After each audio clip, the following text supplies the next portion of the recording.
Hi friends, I am Ankit and today I will show you how to delete attachment in Gmail.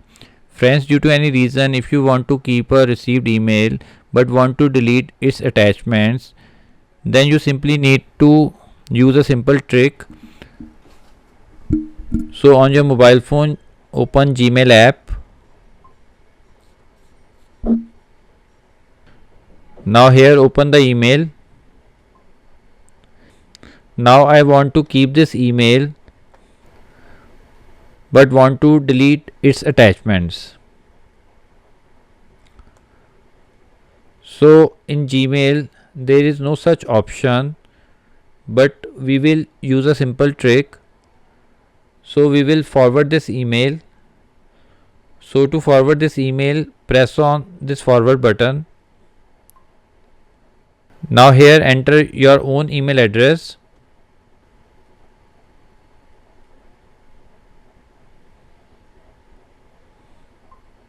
Now while sending, you need to delete these attachments. Now press on this cross button to delete the attachment.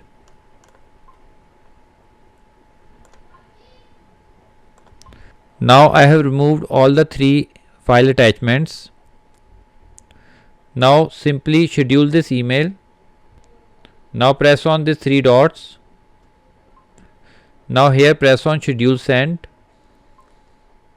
Now here I will select today's date and time after 5 minutes.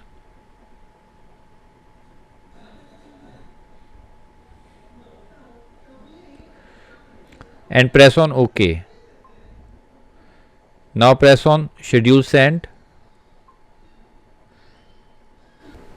Now friends, you must want to ask why I have scheduled this email. I have scheduled this email to gain some time to delete the original mail, because if I send it immediately, then the new mail will club with the old mail and I will not be able to delete the original mail. Now I will delete the original mail by pressing on this delete button. Now friends, after some time I will receive the email without attachments. So friends, like this you can very easily delete attachments in Gmail. I hope you find this video useful. If you like the video, then press on like button and don't forget to subscribe our channel and press on bell icon to receive email notifications free of cost.